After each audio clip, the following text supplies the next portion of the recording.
Il y a une dizaine de jours, j'ai eu 33 ans. L'âge du Christ, comme on dit parfois. Je ne me sens pas toujours comme une adulte responsable, malgré les années qui passent. J'ai souvent parfois l'impression d'être juste une adolescente qui joue à être adulte et qui fait semblant de comprendre comment ça fonctionne. Mais il y a quand même quelque chose qui me plaît beaucoup à voir ces années passées et c'est la richesse que ça apporte à ma vie. Que ce soit à travers les situations difficiles à gérer ou bien même les petits bonheurs du quotidien.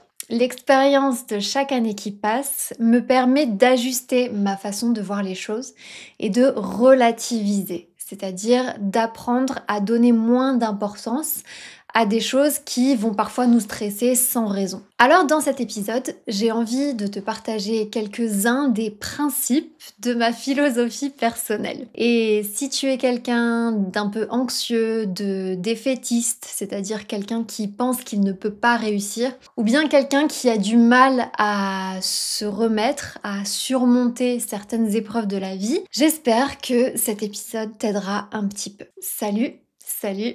Salut et bienvenue dans un nouvel épisode de French Mornings, le podcast. Avant de commencer, je t'informe que tu peux retrouver le PDF de la transcription de cet épisode dans le lien qui se trouve dans la description. Tu y trouveras aussi une liste du vocabulaire avancé et des expressions que j'ai utilisées et même un petit quiz de compréhension. Dans cet épisode, je vais te partager 6 principes de vie qui constituent un petit peu ma philosophie personnelle.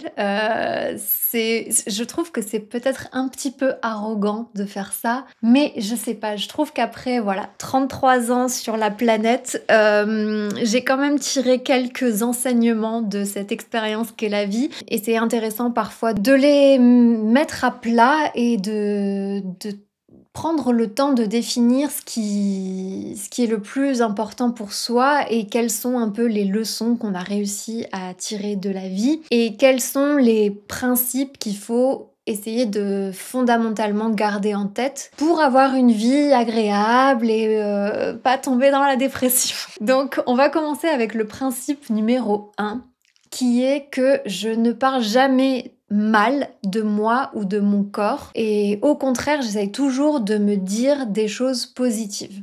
Ça peut m'arriver de mal parler de moi ou de me dire « Ah, je suis bête, j'ai oublié de faire ci ou j'ai oublié de faire ça », mais de me critiquer, que ce soit au niveau de mon physique ou au niveau de personnalité ou ce genre de choses, j'essaie vraiment de le faire le moins possible. Je suis très consciente que je suis quand même assez privilégiée parce que physiquement je fais partie un peu des standards qu'on attend des femmes aujourd'hui, donc ma taille est standard, mon poids est standard, etc.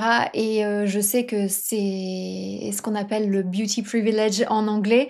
J'ai plus de facilité peut-être que certaines personnes à mettre en place ce principe de vie, mais je sais qu'il y a quand même énormément de personnes, femmes ou peut-être des hommes un petit peu aussi, qui sont physiquement ce qu'on attend d'eux dans une société qui met sur un piédestal les gens qui sont très beaux et pour autant qui vont avoir beaucoup de souffrance au niveau mental parce qu'ils ont des complexes, que ce soit au niveau physique, que ce soit au niveau de la confiance en eux, etc. Et je pense que avoir des pensées négatives, ça influe sur ce qu'on croit être vrai. Et donc j'essaie au maximum, en tout cas, d'influencer mes pensées de façon positive et de m'interdire de penser certaines choses de moi.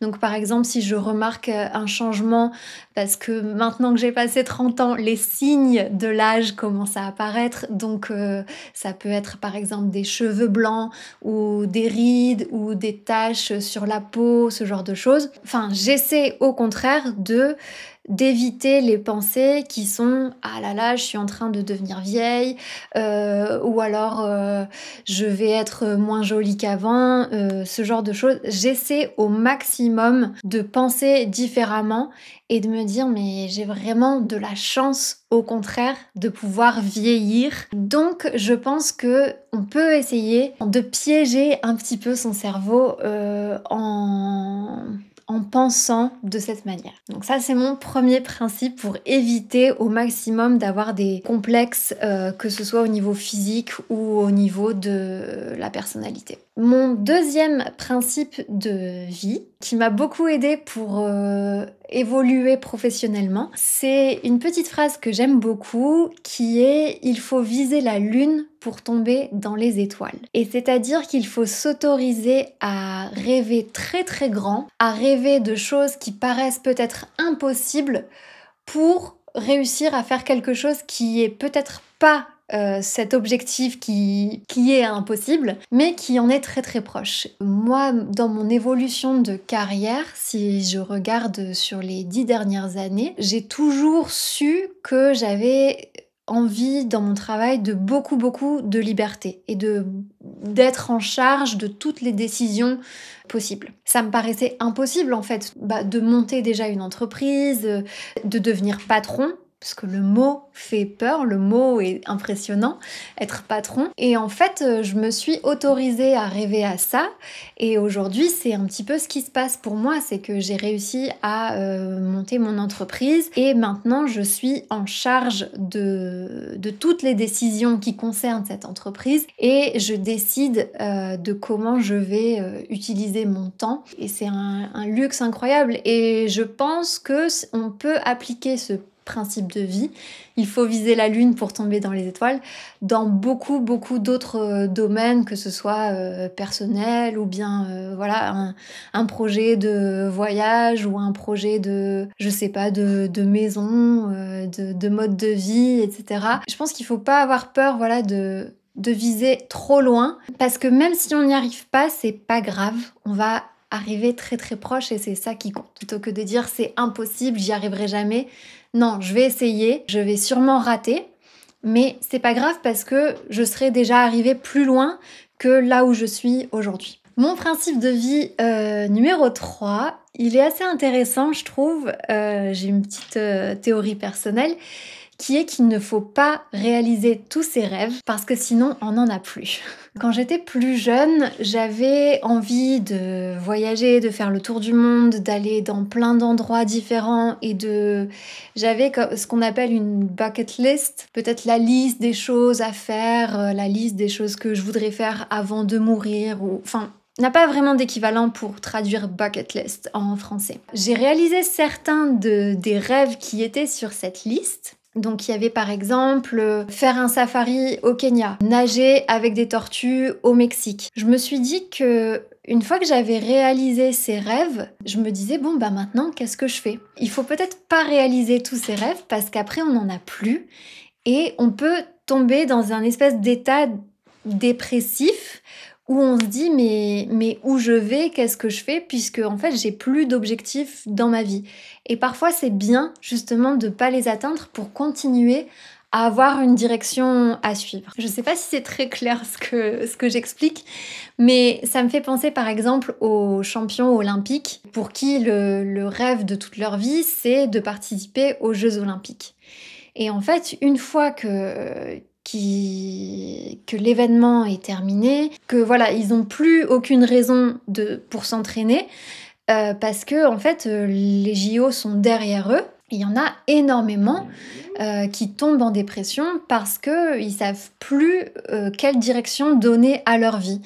Et donc c'est pour ça que je trouve que quand on dit il faut réaliser ses rêves, etc., oui, mais parfois, il faut penser que c'est peut-être pas l'objectif principal de sa vie, ou alors qu'il faut pas en avoir un seul, peut-être, pour éviter justement de se dire ensuite ok, maintenant qu'est-ce qui se passe ? Si cette réflexion t'a plu, dis-moi un petit peu ce que tu en penses en commentaire, parce que je sais que certaines personnes sont pas toujours d'accord avec moi quand j'évoque ça. Mon principe de vie numéro 4, c'est que je me dis toujours, Si je ne sais pas faire quelque chose ou bien si je me trouve nulle dans un domaine, c'est tout simplement parce que j'ai pas encore appris à faire cette chose ou bien parce que cette chose ne m'intéresse pas assez pour que j'ai envie de devenir bonne dans ce domaine. Encore une fois, ça rejoint le fait que j'évite de parler de moi de façon négative. Comme j'ai toujours envie d'essayer énormément de choses,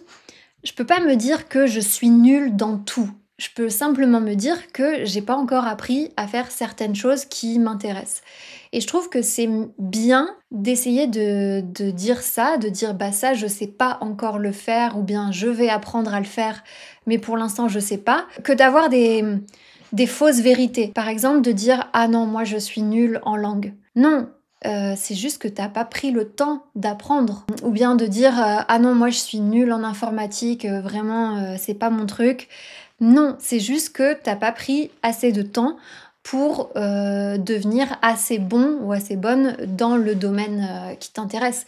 Et après, si vraiment tu as passé du temps et que bah, malgré les efforts, les résultats ne sont pas là, c'est peut-être tout simplement que ce domaine-là ne t'intéresse pas assez pour que tu y consacres beaucoup de temps et pour que tu progresses.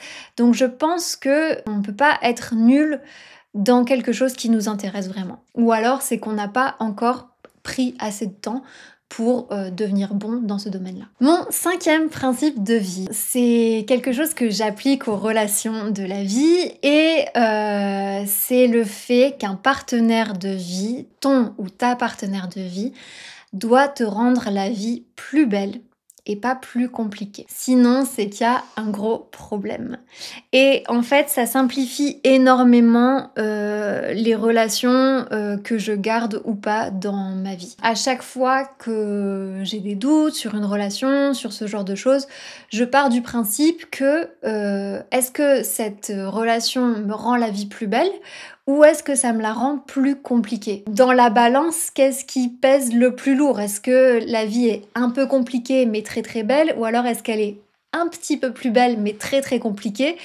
Et ça aide à y voir beaucoup plus clair quand parfois il faut prendre des décisions difficiles concernant les relations amoureuses ou même amicales ou même familiales finalement, puisque chaque personne qui rentre dans notre vie doit la rendre plus belle normalement. Et enfin, mon dernier principe de vie, j'essaye souvent de me rappeler ça quand la vie devient un petit peu difficile, c'est que le bonheur et la tristesse sont des états temporaires. Quand on dit par exemple que dans la vie il faut chercher à tout prix à être heureux, voilà, il y a ce film qui s'appelle par exemple The Pursuit of Happiness, à la recherche du bonheur. En fait, je pense que c'est pas vraiment la direction à prendre. Pour moi, le but de la vie, c'est d'apprécier, de réussir à apprécier la tranquillité et le calme. Et donc de réussir à apprécier le fait que dans la vie, on peut pas tout le temps être très heureux parce que le bonheur c'est temporaire.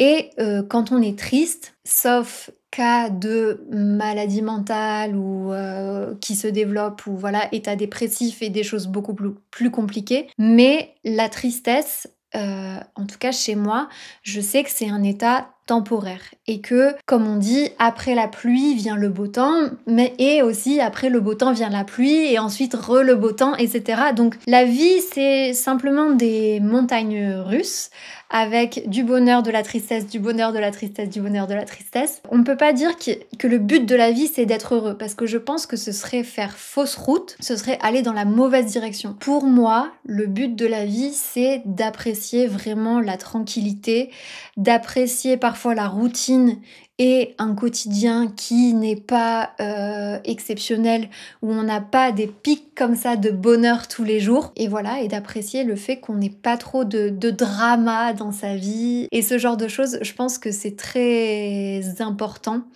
de pouvoir réussir à voir les choses sous cet angle et que c'est un petit peu ça qui nous apporte, en tout cas chez moi, c'est ce qui fonctionne, c'est ce qui m'apporte un peu la paix dont j'ai besoin au quotidien. C'est simplement de me rappeler que le bonheur c'est très bien, mais c'est temporaire, la tristesse c'est très dur, mais c'est temporaire. Merci beaucoup d'avoir été au rendez-vous. C'était un épisode qui était un petit peu différent, c'est vrai. J'espère que ça t'a plu. Si tu as des principes de vie intéressants que tu suis vraiment au quotidien et que tu trouverais ça chouette de les partager avec les auditeurs du podcast et avec moi puisque je lis les commentaires, n'hésite pas à l'écrire en commentaire, ça me ferait très plaisir. N'oublie pas que tu peux télécharger la transcription de cet épisode et le vocabulaire important pour continuer à pratiquer de ton côté et je te dis à très bientôt.